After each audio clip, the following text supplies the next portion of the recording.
एक बहुत ही अफसोसनाक, बहुत ही दुखद, दिल को झकझोर देने वाली खबर आई और ये खबर आई अहमदाबाद से।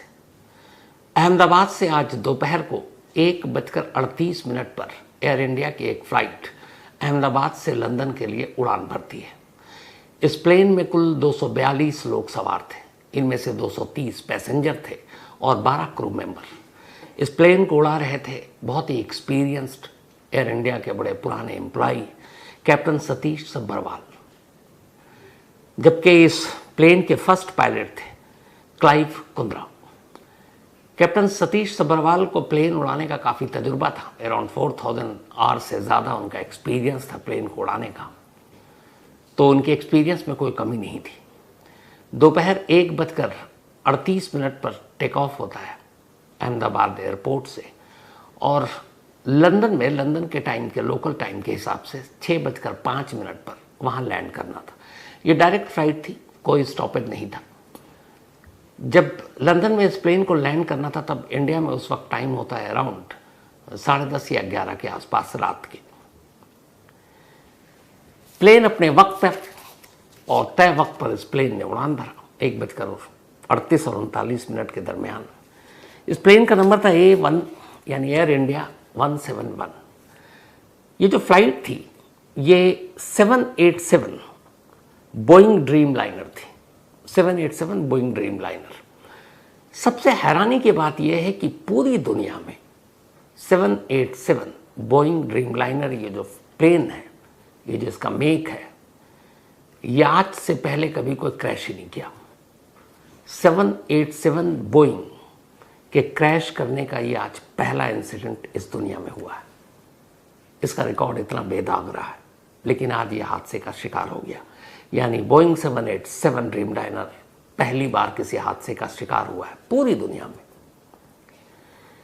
इस फ्लाइट में जो 242 लोग सवार थे उनमें से 169 इंडियन थे, 169, 53 ब्रिटिश थे, चूंकि ये प्लेन लंदन जा रही थी।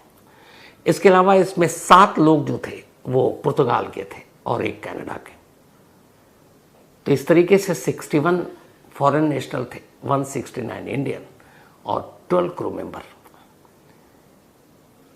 फ्लाइट अपने तय वक्त पर उड़ान भरती है और इसके बाद मुश्किल से 2 मिनट बीतता नहीं है।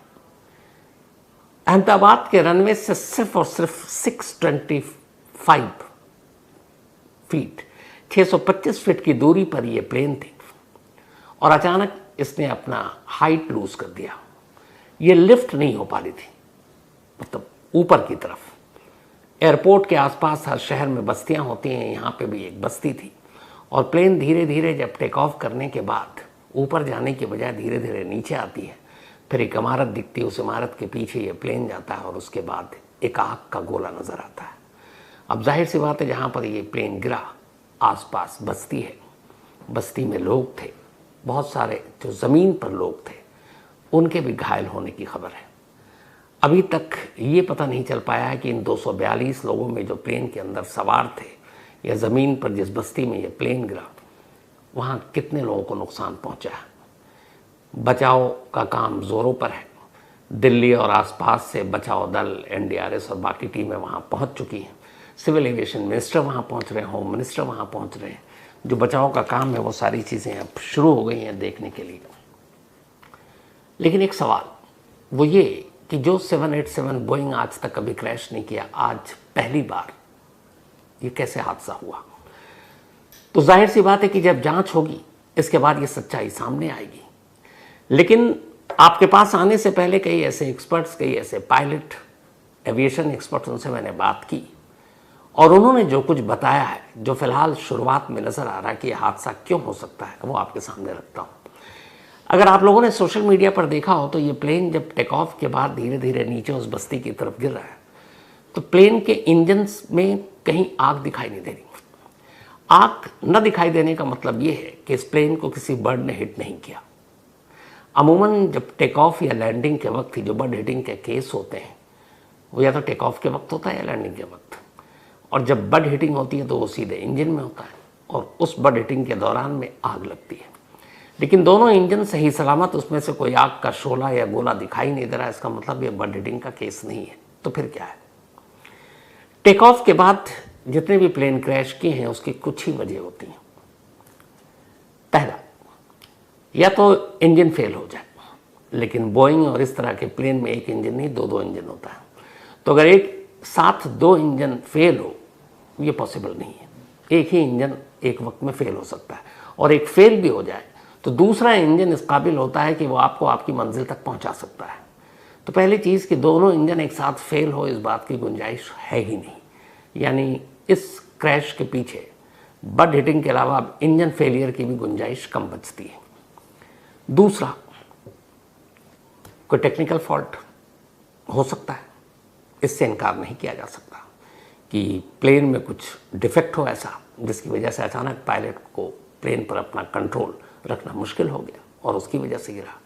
तो इंजन फेलियर रूल्ड आउट है। बड हिटिंग, चूंकि इंजन में आग दिखाई नहीं दे रही है, रूल्ड आउट है। हाँ, टेक्निकल फॉल्ट हो सकता है। इसके अलावा एक और चीज़ है, और वो है स्टॉल। कोई भी प्लेन जब टेक ऑफ करता है, दो चीज़ें होती हैं टेक ऑफ और लैंडिंग के वक्त। आपने अक्सर सुना होगा कि फ्लाइट जब एक बार टेक ऑफ हो गया तो फिर ऑटो पायलट में भी पायलट छोड़ देते हैं और आराम से चलता रहता है। लेकिन टेक ऑफ और लैंडिंग दो ऐसी चीज़ है, ख़ासतौर पर इन दोनों में भी टेक ऑफ जो पूरी तरह से मैनुअल होता है, यानी इसमें ऑटो का कोई मतलब नहीं है। जो पायलट हैं उन्हीं के रहमो करम पर पूरा प्लेन होता है। जब ये टेक ऑफ हुआ तो इसका मतलब है कैप्टन सतीश सब्भरवाल और क्लाइव कुंद्रे फर्स्ट जो पायलट थे, इन दोनों के हवाले था ये, क्योंकि टेक ऑफ में जिम्मेदारी पूरी पायलट की होती है। अब टेक ऑफ किसी भी प्लेन का सबसे नाजुक हिस्सा होता है। उसकी वजह है कि इस टेक ऑफ के दौरान आपको एक साथ बहुत सारी चीज़ें सेकंड के अंदर देखना होता है और सेकंड के अंदर फैसला लेना होता है।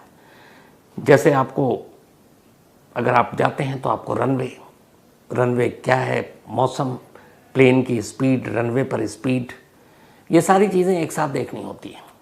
और इन सारी चीज़ों में एक चीज़ जो सबसे इम्पॉर्टेंट होता है, मौसम। मुझे आज पता चला इन एविएशन एक्सपर्ट्स और हमारे एक पायलट साहब, उनसे बात करके, कि टेक ऑफ में मौसम का कितना बड़ा रोल होता है। जितनी ज़्यादा गर्मी होती है उतनी ज़्यादा टेक ऑफ रिस्की होता है। उसकी वजह उन्होंने बताई कि गर्मी में हवा पतली हो जाती है, जो ह्यूमिडिटी होती है या फिर जब बारिश होती है तब हवा बहुत अच्छी होती है और वो प्लेन को लिफ्ट करने में, यानी टेक ऑफ के बाद ऊंचाई प्रदान करने में मददगार साबित होती है। लेकिन जब गर्मी ज़्यादा होती है तो हवा बहुत पतली होती है और वो प्लेन को लिफ्ट करने में, जब आप रनवे से छोड़ते हैं तो प्लेन जब लिफ्ट होती है तो उसमें बड़ी मुश्किल होती है। जो स्टॉल मैंने जिक्र किया, ये भी एक प्लेन को लिफ्ट करता है। स्टॉल असल में जो किसी भी प्लेन के जो दोनों विंग होते हैं, पंख होते हैं, उस पंख के ज़रिए ही प्लेन को लिफ्ट कराने में मदद मिलती है और उसमें हवा का बहुत बड़ा रोल होता है। तो एक एक्सपर्ट्स का ये मानना है कि बहुत मुमकिन है, अभी कहना जल्दबाजी होगी, लेकिन जिस तरीके से इस प्लेन ने रनवे छोड़ा और उसके बाद इसको लिफ्ट करके ऊंचाई पकड़नी थी, लेकिन ये नीचे की तरफ आ रहा है, उनके हिसाब से यहाँ पर इस प्लेन को स्टॉल, यानी वो लिफ्ट करने के लिए शायद हवा उस तरीके से नहीं मिली, और जब हवा नहीं मिली तो विंग ने उसको कंट्रोल नहीं किया उस तरीके से, और यही वजह है कि वो फिर हाइट नहीं पकड़ी और ऊपर जाने की बजाय प्लेन धीरे धीरे नीचे की तरफ आ रही है। तो एक रीज़न शायद इसमें स्टॉल या स्टॉलिंग हो सकती है, जो प्लेन को हाइट प्रदान करती है। तो ये बहुत इम्पॉर्टेंट चीज़ हो सकती है।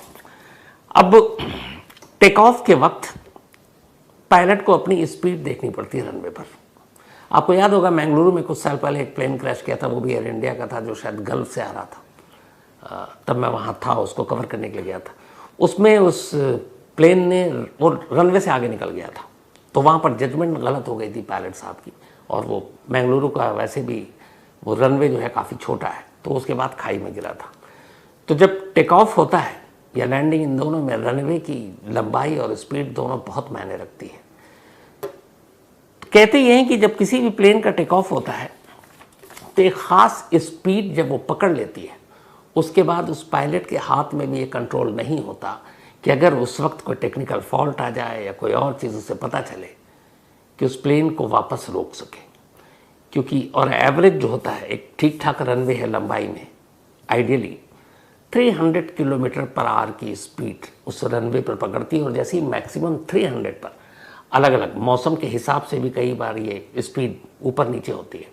तो अगर 300 मान लीजिए है, और ये आइडियल यही होता है, और वो 300 उसने टच कर लिया, और उस वक्त अगर पायलट को पता चला कि कुछ तकनीकी खराबी आ गई है, तो प्लेन को रोक नहीं सकता, उसको टेक ऑफ करना ही करना पड़ेगा, ये उसकी मजबूरी है।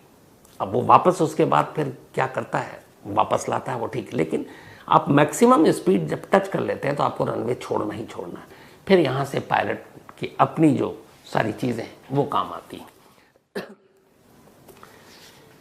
गर्मी में एक दूसरा जो आज ही पता चला मुझे कि टेक ऑफ, एक तो हवा पतली होती है तो आपको लिफ्ट करने या फिर ऊपर हाइट पकड़ने में मुश्किल होती है। दूसरा एक और है, गर्मी में ये जो स्पीड रनवे की होती है फ्लाइट को उड़ाने के लिए, ये भी बहुत मुश्किल पैदा करती है। उसकी वजह ये है कि जब कोई प्लेन टेक ऑफ करने की तैयारी में होता है तो उससे पहले वो आमतौर पर एयरपोर्ट पे होता है, और ऐसा तो है नहीं कि एक प्लेन अभी लैंड किया और 5 मिनट के बाद उसने दोबारा उड़ान भरी। एक प्लेन के आने जाने में कम से कम 2-3 घंटे का वक्त तो लगता है, और कई प्लेन ऐसे होते हैं जो लंबी दूरी के लिए वो फिर 10-12 घंटे या 24 घंटे तक वहीं होते हैं, उसके बाद उड़ते हैं। तो ऐसे में प्लेन और उसका इंजन ठंडा हो चुका होता है। अब आप उसको रनवे पर लेके जा रहे हैं, आपको टेक ऑफ करना है, एक ठंडा इंजन, और अब आप उसको उस गर्मी के माहौल में आपको उस मैक्सिमम स्पीड को पकड़ना है टेक ऑफ के लिए। तो एक ठंडे इंजन को अचानक आपको इस तरीके से गर्म करना है, उसमें भी कई बार कई तकनीकी खामियां पैदा हो जाती हैं, तो एक मुश्किल ये भी आती है। तो गर्मी में इसीलिए सबसे ज़्यादा मुश्किलें आती हैं टेक ऑफ के दौरान। लेकिन ये पूरा टेक ऑफ जो होता है ये सिर्फ और सिर्फ पायलट के ही हाथ में होता है, और पायलट ही इसको पूरी तरह से कंट्रोल करता है। और ये जो फ्लाइट है जिसकी मैंने बात बताई कि दुनिया में पहला है 787 बोइंग जो क्रैश किया है, लगभग 11 साल पुराना ये प्लेन है, और इसकी कीमत थी जब खरीदी गई थी अराउंड 2100 करोड़, 2100 करोड़ रुपए का ये प्लेन था। दोनों पायलट की क्षमता पर कोई शक नहीं है, और 7000 किलोमीटर का सफ़र तय करना था अहमदाबाद से लंदन तक का, अराउंड 10 आवर्स, 10 घंटे के बीच में, लेकिन सिर्फ 2 मिनट और 625 फीट की हाइट ही पकड़ी थी इस फ्लाइट ने कि अचानक क्रैश कर गया। अब प्लेन क्रैश होने से पहले कैप्टन सुमित सब्बरवाल ने बाकायदा मेडे का ऐलान किया था, मतलब ATC एयर ट्रैफिक कंट्रोल को उन्होंने कहा था मेडे, और ये तब हुआ सिर्फ टेक ऑफ के 2 मिनट के अंदर अंदर, जब उन्हें एहसास हो गया कि ये प्लेन लिफ्ट नहीं हो रही है, ये हाइट नहीं पकड़ रही है, टेक ऑफ के बाद नीचे ही की तरफ आ रही है नोस के बल। तब उन्हें लग गया था कि अब चूंकि हाइट भी बहुत कम थी 625 फीट, तो उसमें फिर उस हाइट को दोबारा पकड़ना, रनवे की तरफ आप जा नहीं सकते थे, तो मेडे उन्होंने डिक्लेयर किया था। मेडे प्लेन में जब कोई पायलट डिक्लेयर करता है इसका मतलब है कि वो बिल्कुल इमरजेंसी की हालत है, और अब शायद मेडे मतलब लास्ट ऑप्शन होता है। पहले उससे पहले कोशिश होती है एयरपोर्ट पे दोबारा लैंड करने, बाकी चीज़ें होती है, लेकिन जैसे ही कोई पायलट अगर मेडे बोल देता है तो वो समझ लीजिए वो फिर क़यामत ही होती है। तो इसमें भी मेडे का ऐलान किया गया। फ्लाइट के जो ब्लैक बॉक्स है उसमें आखिरी पल तक की सारी बातचीत पायलट की रिकॉर्ड होती है, और ब्लैक बॉक्स भी बरामद होगा, इसकी इन्वेस्टिगेशन भी होगी, जो बोइंग कंपनी है उसके लोग भी जांच करेंगे, और इन सारी चीज़ों के बाद फिर पता चलेगा कि असल में यह हादसा हुआ कैसे। लेकिन एक अफसोसनाक हादसा, गर्मी की छुट्टी चल रही है इस वक्त, और इस प्लेन में बहुत सारे ऐसी फैमिली थी, परिवार थे जो छुट्टियां मनाने के लिए लंदन जा रहे थे। और जो खबर आ रही है वो ये भी है कि गुजरात के जो एक CM है, पूर्व मुख्यमंत्री रूपानी जी, वो भी इस प्लेन में सवार थे, और लंदन में उनकी बेटियां रहती हैं, और शायद उनसे मिलने जा रहे थे। तो अभी तक इस 242 मुसाफिर और क्रू मेंबर जो इसमें सवार थे, उनकी पूरी रिपोर्ट धीरे धीरे आएगी। बचाव का काम चल रहा है। दुआ यही है जितने लोग बच सके